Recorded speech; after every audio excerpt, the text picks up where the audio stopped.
Sec. Okay. Hannah's checking outside. Yeah. And I'm gonna turn lights off. Remember, we wanted to check that. Yeah. Are you on the piece? Okay, so we have this the presentation. Do we have the towel holders on it? Not on this video. But that's fine. That's fine. That's it. Would you? This on the slide. This is Maybe too the end dark. slide. Okay. Let me do the presentation. So this is going to be on the screen. Yeah. Right? No. So This is my laptop. So this is going to guide the live stream.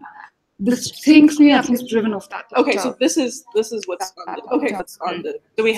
So we have Reuters holder slide, the Reuters presentation, and then Mark. One second. And can you just go behind that? Yeah, I think that's fine. Is it too dark? It's not too much like this. Yeah. Okay. So we've It's paused a little dark on the live stream. I mean, you can still be seen, Sure. but That's okay. What I'm saying is it's not better the for main. people here. Yes. Yeah, I think it's better. I think, and people can see the slides on the live stream. Right. I mean, I think it's almost a discussion. Or just maybe asking, would you rather be seen or would you rather the slides be seen? Shut that off. Why do this my microphone? I'm telling the whole world. I'm not going to take it.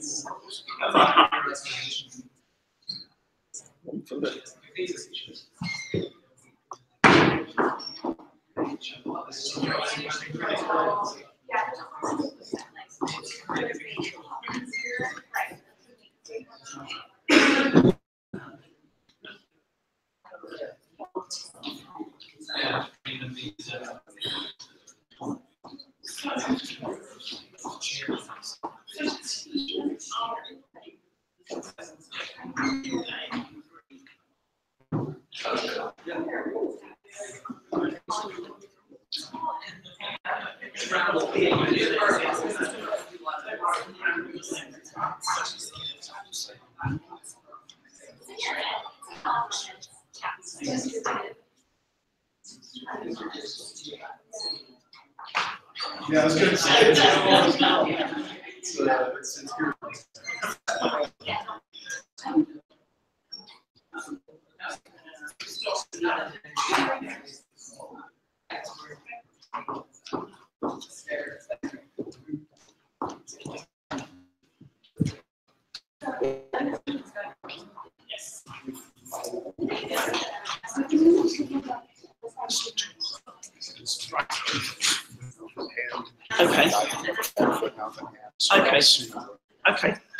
Okay. Well, I think we've got the what's the name of this? So. Okay. No big deal. Fine. Okay. Fine. Fine. Stuff all looks great. Sorry. The stuff all looks great. It really, Stuff looks great. It came together really. No. It's stupid. No.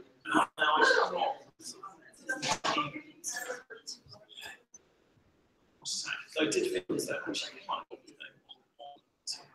Yeah. well, no, I was like, oh, it's all completely done. They're just waiting for me, and then it was like, oh, okay, so not completely done. Never mind. I'd say. This sort of the main thing is the sort of data and stuff that we've got.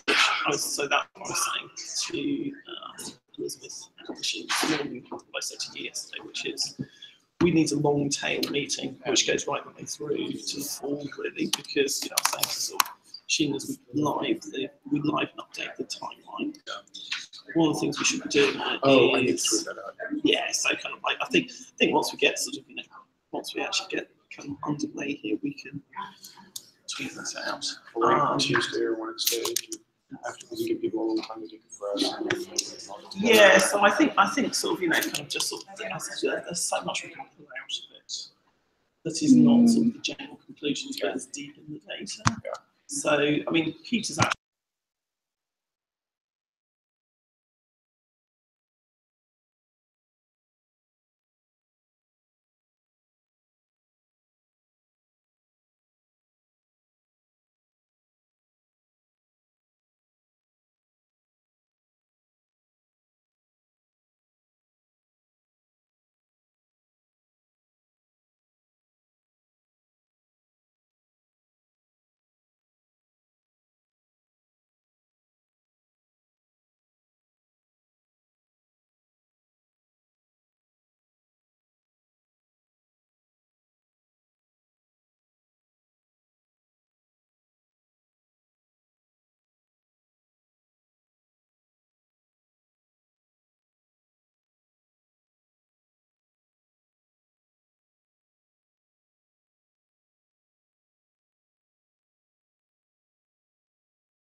Everyone will just take a seat. We'll get started in 1 minute.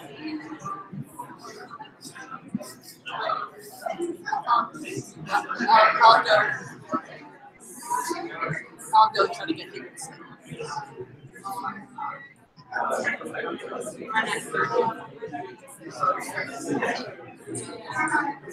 One minute warning, everyone. We're about to start. Hello.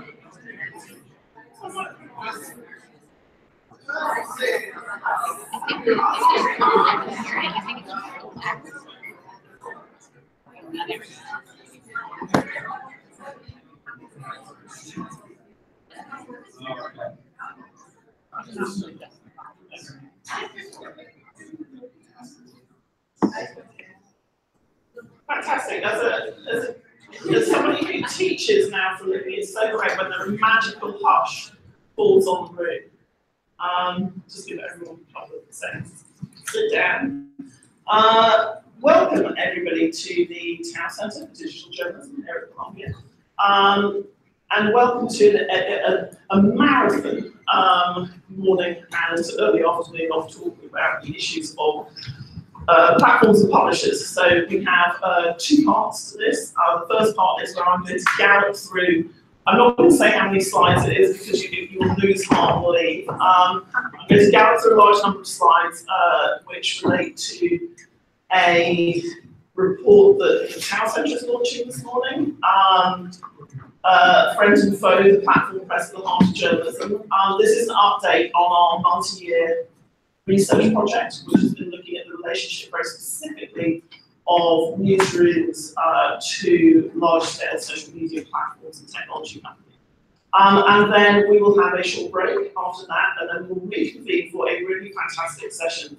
We're so pleased to be hosting it again at the Reuters Institute of Public Journalism, and I would say now their landmark report, which comes out every year at this time. And I think Rasmus, we've got Rasmus right here, so he's the research director there, who will be talking you through the results of that.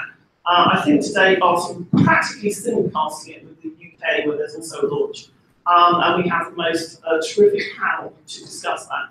So just sort of thank you very much indeed for coming along. Tiny bit of housekeeping.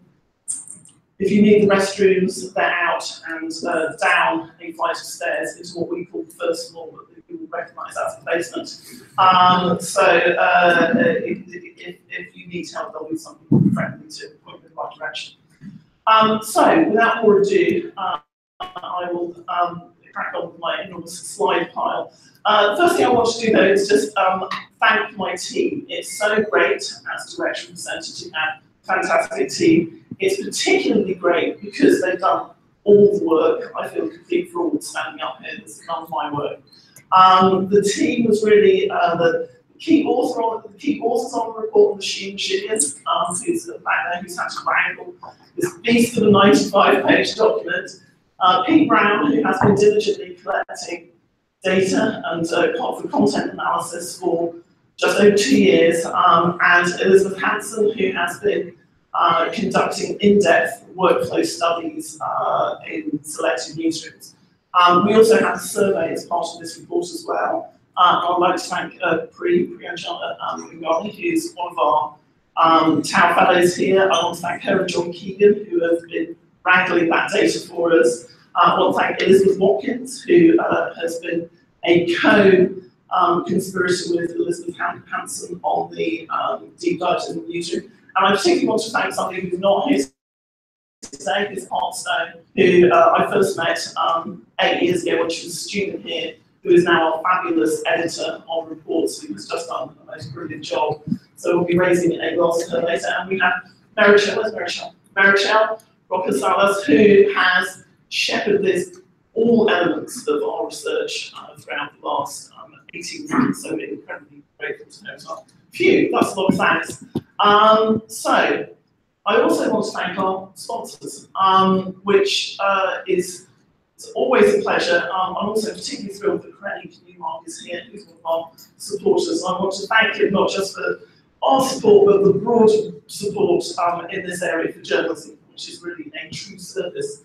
The Carter Foundation, Open Society Foundations, Knight Foundation, the Abrams Foundation. I think it's important to say at this point, we deliberately take no funding from any corporate or technology sponsors. It's not a bad thing to do. There are plenty of centres who do, but I think it's important to know that when I'm framing our research. We've been doing this, as I say, 2 years. We've had a large number of outputs on it.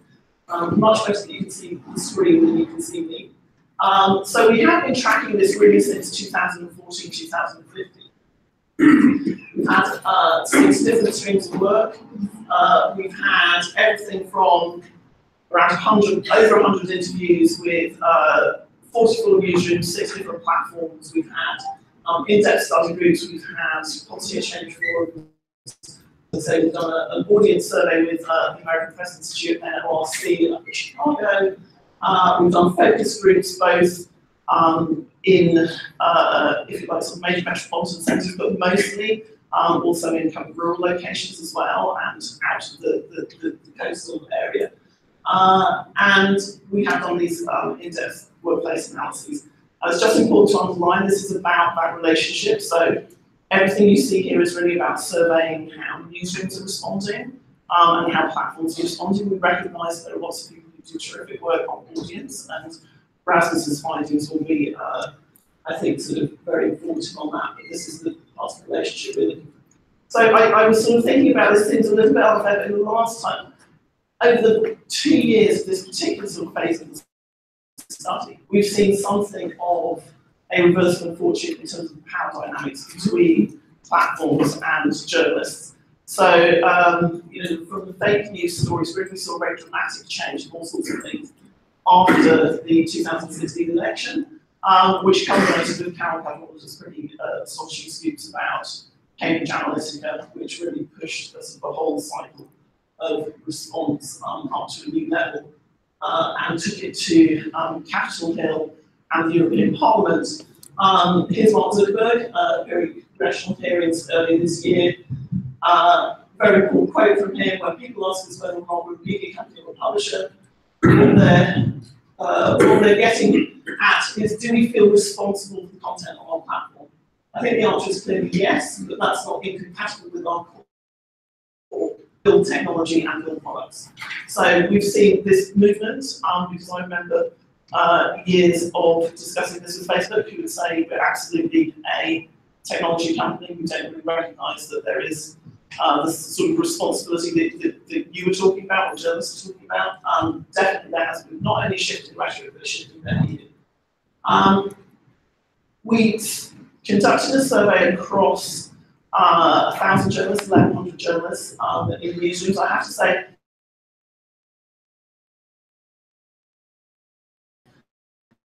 community looks in the US, so the overwhelming majority of these are people who are working in local news, but it does include television stations, broadcast stations, newspapers, and digitally native outlets as well.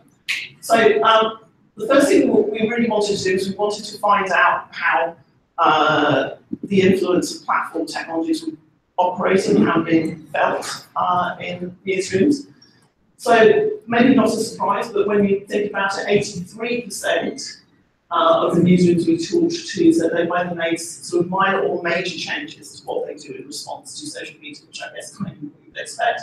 I'm quite surprised by the 50% or so who said they've made no changes, and then a small I probably didn't know. And here's an interesting one. So 50% of respondents said that use of social platforms has actually strengthened their relationship with the audience. And about half that number, so about 22% again, said it had weakened, 15% said no change.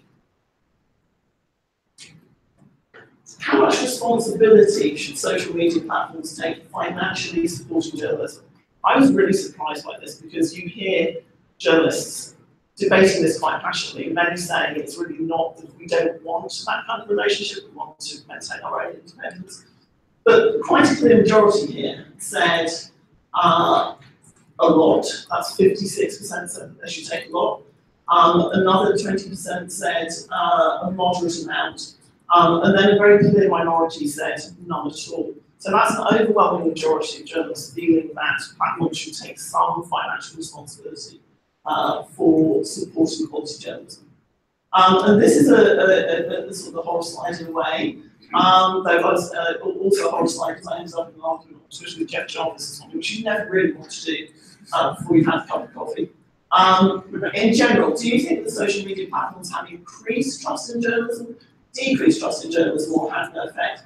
So 86% of journalists think that, despite the fact that they acknowledge the audience their audience relationship has strengthened, they nevertheless think that somehow trust in journalism has been weakened by the presence of social media platforms.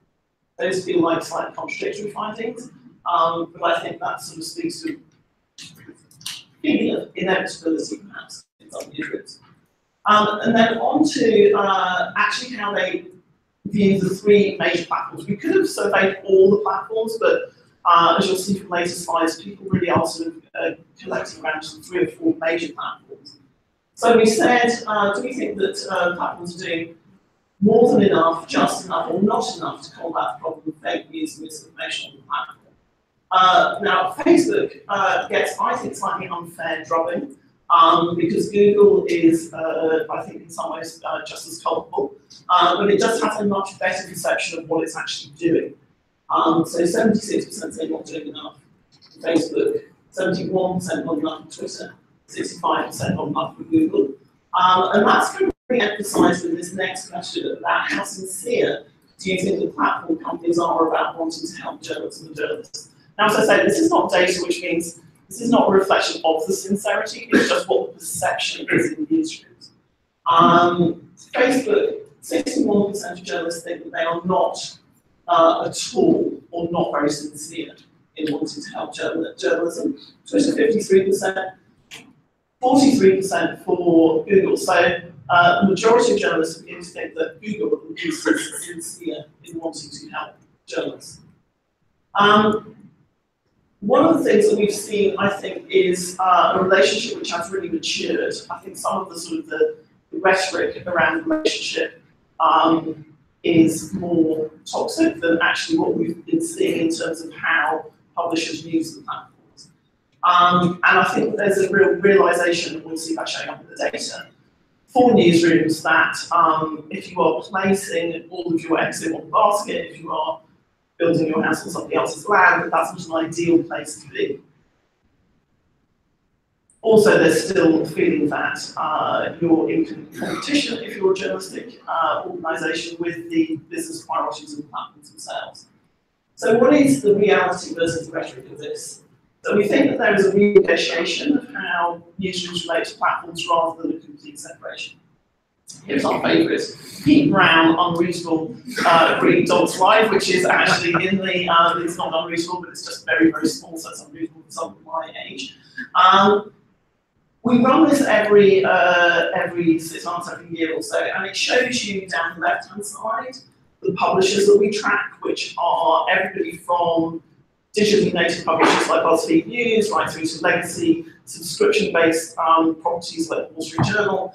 And across the top, you have all the different platforms and platform products that publishers could push their material out on. The pink dots are where people have got accounts, but they look dormant. So just by glancing at that, I don't know if you can see, but towards the right-hand side, You have, for instance, Snapchat stories, where lots of people experimented with Snapchat stories. Very few journalists are now using it. You see that Instagram, which a few years ago was not very popular with publishers, is now Instagram. Instagram stories is thoroughly sort of filled out. Those two grey columns are where platforms have just ceased to exist. So one is live, and the other one is li.st list. So those are, it's just a warning that it's not only, as they say, shares can go up and down, platforms can go bust as well, or at least disappear. Total number of posts to each platform is actually not dropping a great deal. So this is interesting because I think sort of Rasmus has some really fascinating data on what news consumption is doing. But the amount that people are posting to platforms is still really holding up. That sort of spike, second to the left, is the election quarter, so you just expect to see more being published there.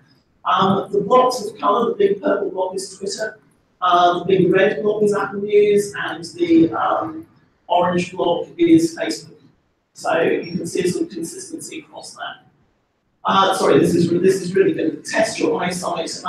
You get the idea, which is third-party publishers, Apple News, Facebook, Twitter, are really dominant, and the other platforms are really sort of very much in the minority.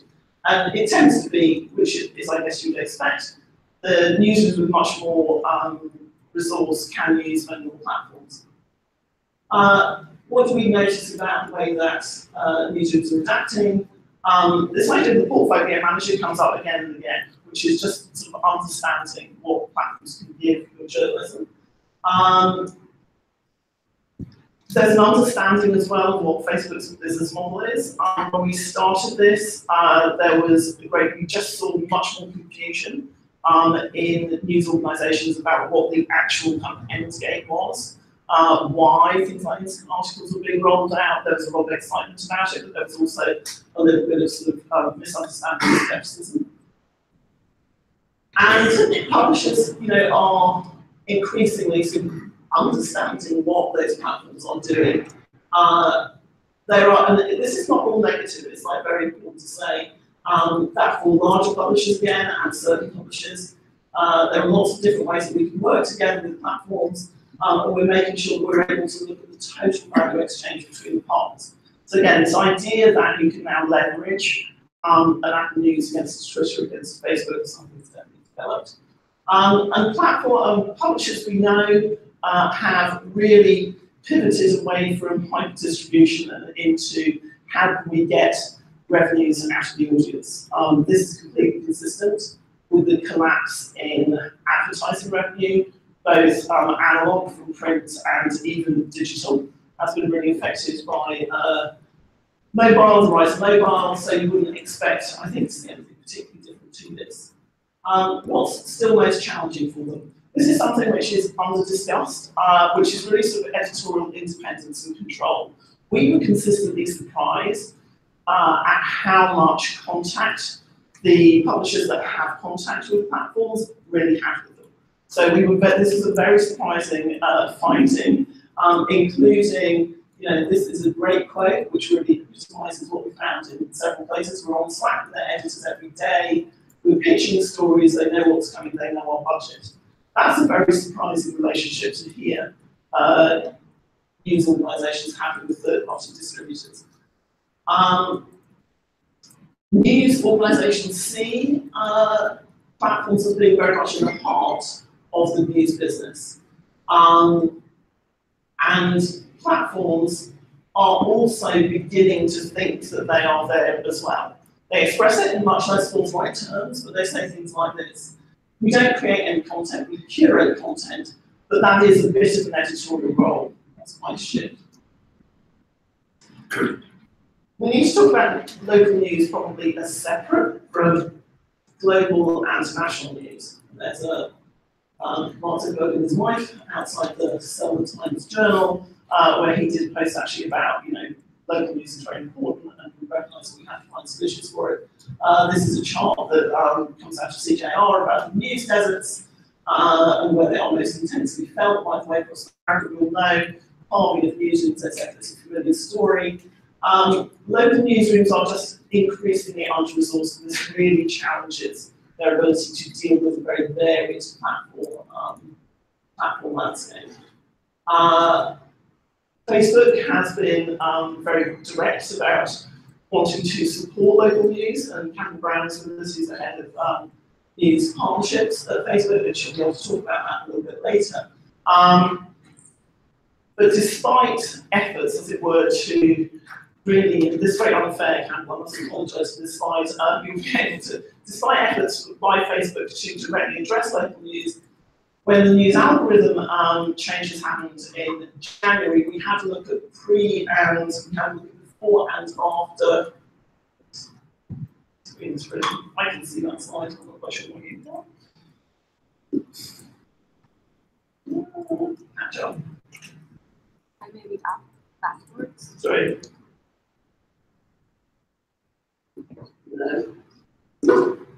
No. Priya's actually got a master's in computer science from Columbia, so I think definitely it's possibly a. This is the most suspenseful moment. I know, so I'm going to show you a really unfair slide, and you're able to. Hang on, we got. I can act it out if you like. Sorry, this does occasionally happen to our very sophisticated.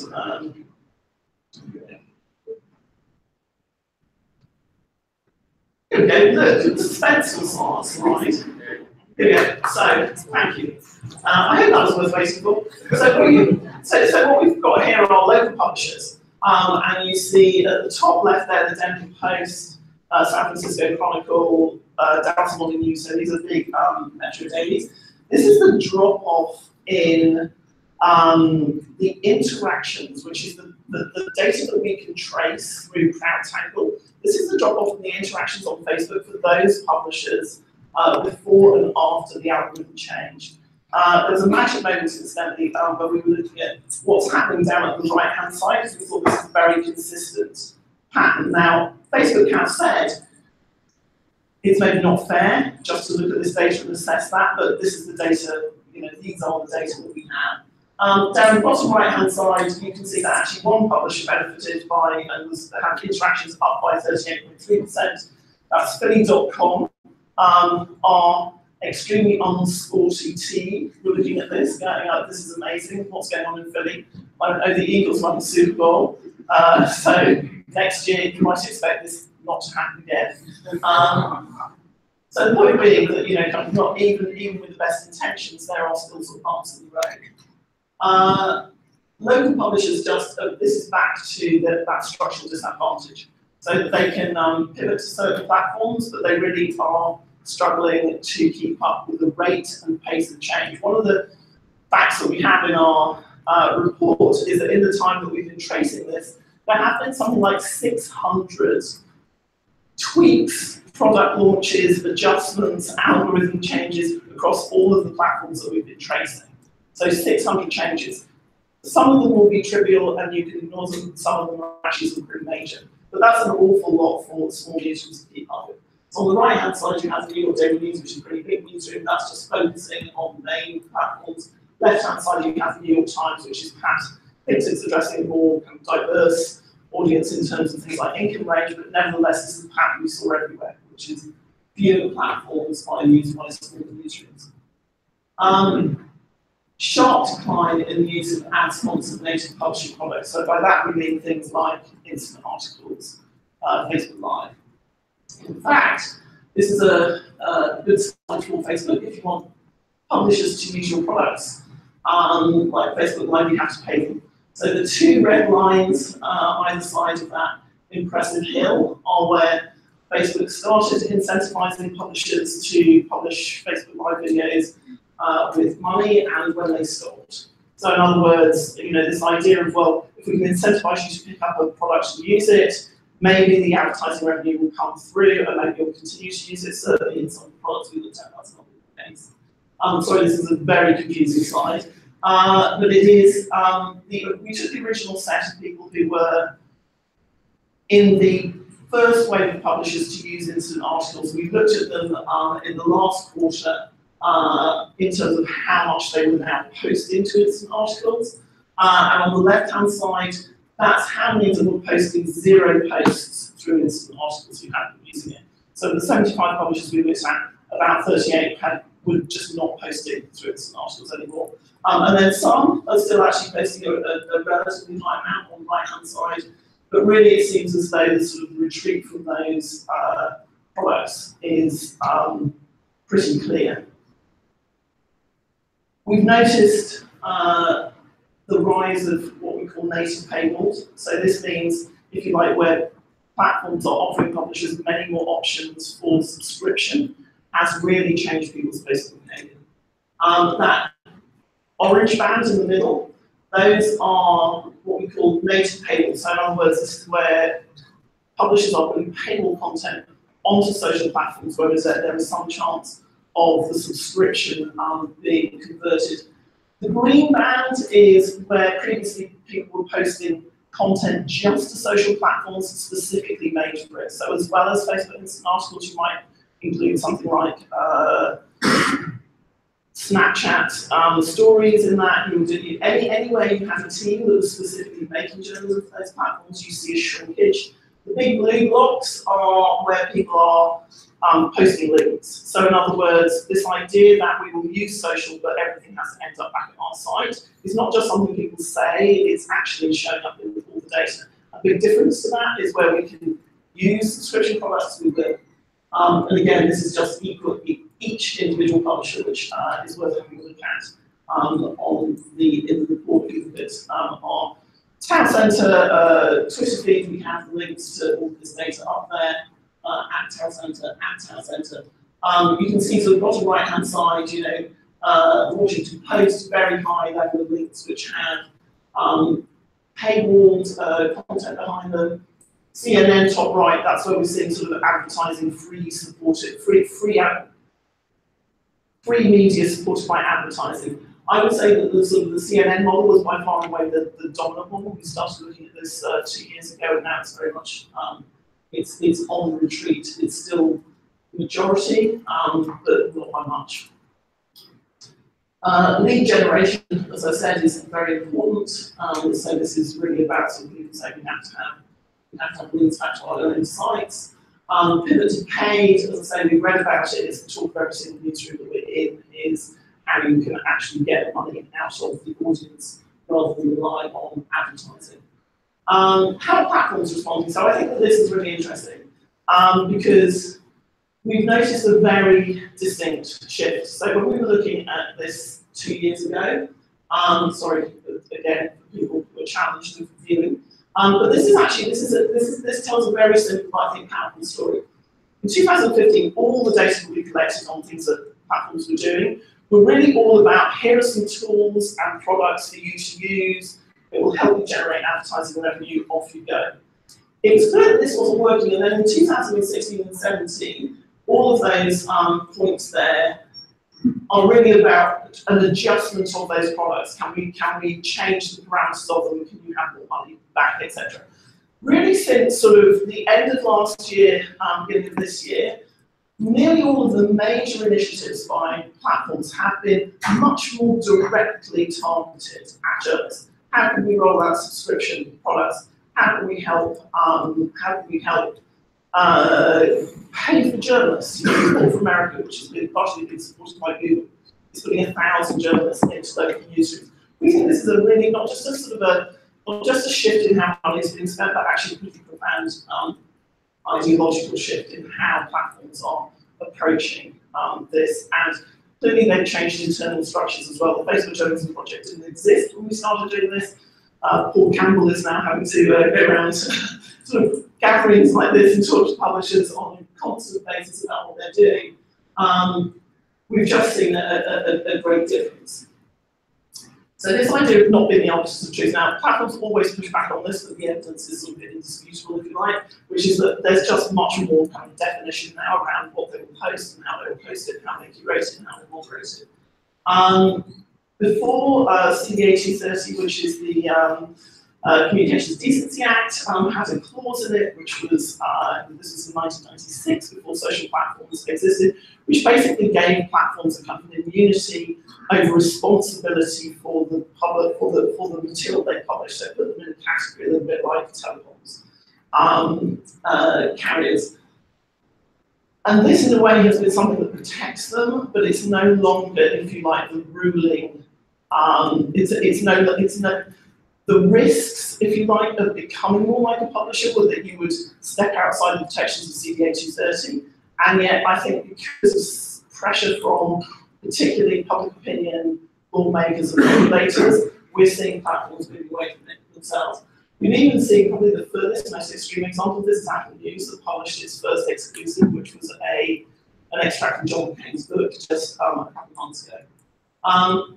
Business imperatives, in other words, dictated by, if you like, sort of what's good for the bottom line, has inevitably, we think, given way to civic imperatives, which very much meshes with this idea of more direct support for journalism.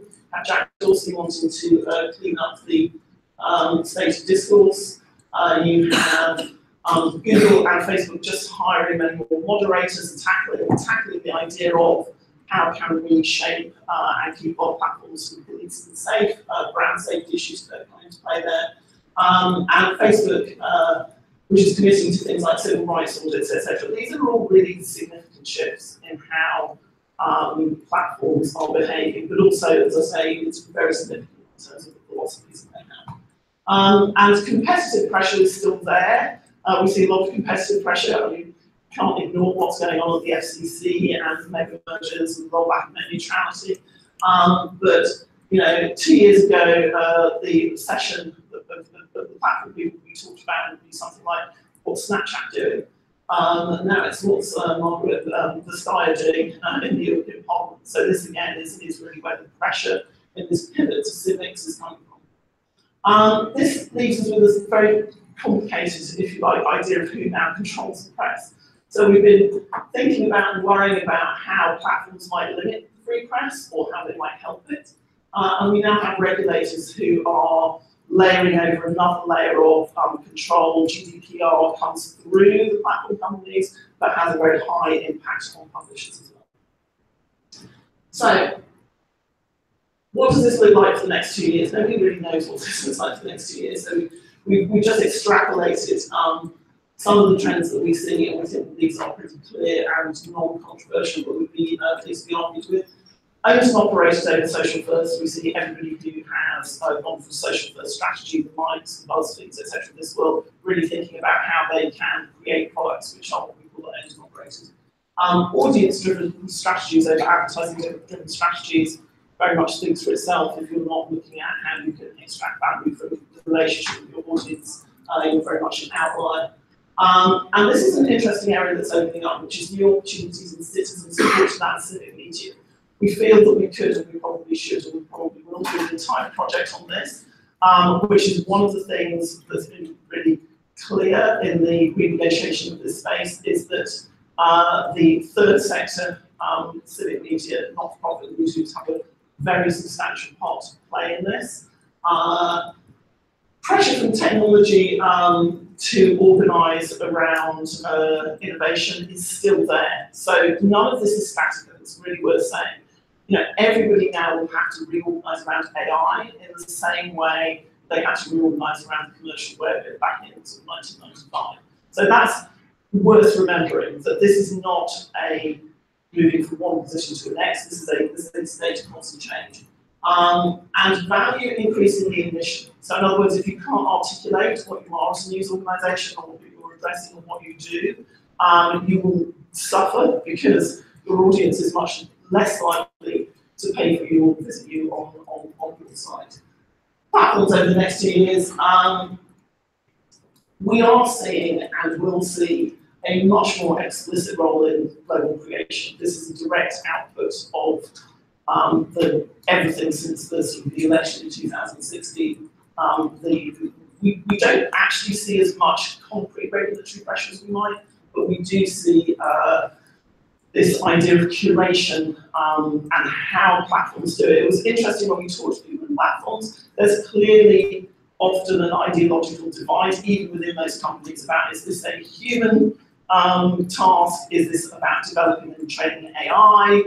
How is this done at scale, etc.? We think, this is controversial, but we think that newsroom capabilities, so what we call newsroom capabilities, commissioning, editing, curating, are going to grow inside all the platform companies. It's already happening with several of them. Apple News, for instance, has really had a sort of tremendous push in terms of hiring editors. And again, perhaps this is obvious, but I think it's worth restating, focus on regulatory challenge rather than competitive challenge. So, you know, a lot of the discussion now is not just about where is the money and give us the money, it's also about how should we renegotiate the idea of the news ecosystem or the public sphere. The public sphere used to be something that only communications scholars talked about, and now it's sort of broken out into the mainstream, giving sort of a whole lease of life to people who would sit in dark rooms and read about that. Open questions. So, oversight on the influence exerted on the news environment. This is something that we've really been, I suppose, at the heart of our research. This will continue to be, I think, a subject of great intense scrutiny, and it's still poorly defined. Effect on journalistic independence. So hard to define what we mean by independence for journalists. You know, are you independent if you're now owned by Verizon or AT&T? You know, are you independent if you are paid for by Google or Facebook?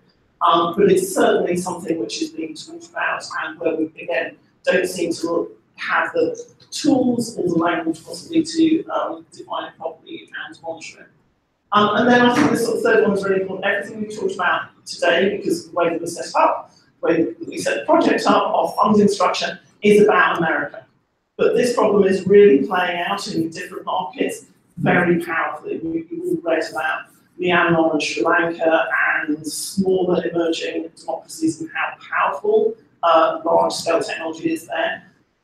That, I think, is something where we need to also sort of shift our focus, because there is such a strong understanding now that policies and practices established here can have devastating effects in other parts of the world, and again, this is poorly understood and poorly resourced. So, I finished my slides, just about on time, thank you very much. I just want to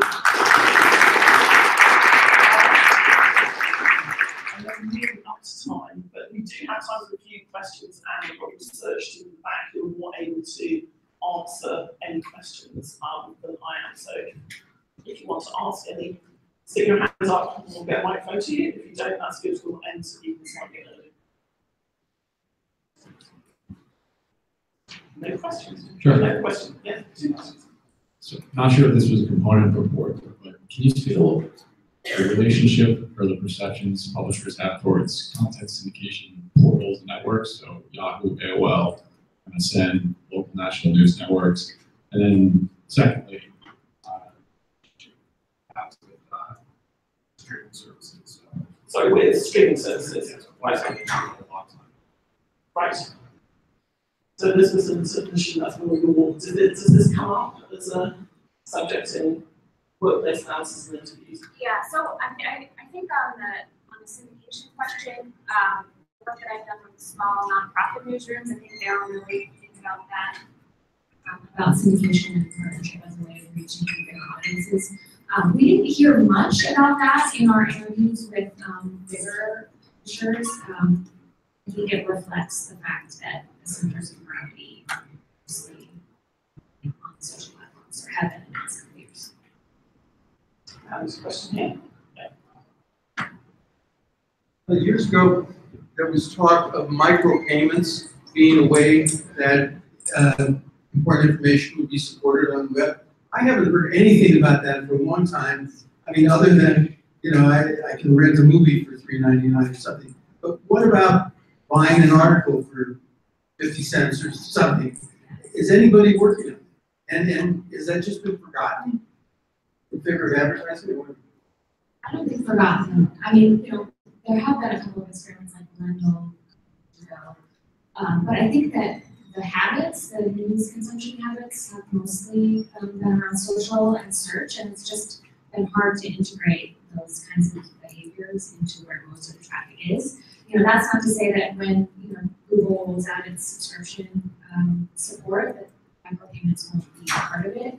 So I think some of it is like, where are those experiments happening, most of it on the margins, and also the behavior just hasn't lent itself to that. Brandon has it. Yeah, hi. Can I make two comments? Yeah, sure. I thought that was fascinating. I think your research is incredible. I just, thank you. Just to a point of clarification, on instant articles, which we launched 2015 before my time, but I think it was launched not really knowing how people were going to use it.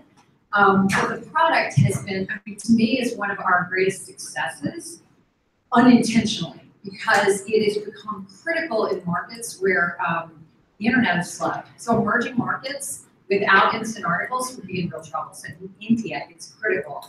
Local stations that don't have the power of the New York Times with their website are using instant articles like crazy. It's actually really growing for us. I think not in the way we intended maybe when it was launched. It was sort of like, we build products for the New York Times. We should probably stop doing that actually. Start building products for somebody else. And it's turned out to be really a great product for smaller publishers and emerging markets. That was just one point of clarification. And on local news traffic down, we stopped optimizing for engagement at the beginning of the year. So we're now measuring outbound clicks where you're not seeing nearly as much of a drop. There's some, but mostly flat. But I think what we're trying to do, or I'm trying to do with our team, is to change our approach entirely with publishers and stop even talking about traffic. Because the Dallas Morning News doesn't care if their traffic's down 30%. If they have more traffic from people in Dallas who are more likely to subscribe. So we're trying to connect them more directly with the community of potential subscribers, rather than just giving them traffic off the occasional story that goes viral and gives them a big national audience that's never going to pay for it. So that's kind of been the shift in our thinking, which I think just brings some context. But great research, I really found it fascinating. Thank you, John. Chris, did you have a question, or was that? No, you can speak. Okay, that's good, thank you. Thank you, Chris Anderson. Well, we're running into our next event, so to give you time to all grab a coffee and us to rearrange the chairs.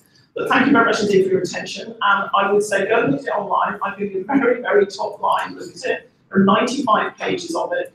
And I forgot to thank at the beginning all of the newsrooms and platforms that have given us access and talks to us. It's really without that, none of this would exist. And the points that you've raised here this morning just shows this game is shifting all the time. So we're really looking forward to sort of see what we can do with the next phase of this and come up with some questions which are robust for the next couple of years. And if you have any ideas about that, get in touch with us as well, because we really do value people's input from whatever type of organisation you're from. Thank you very much indeed.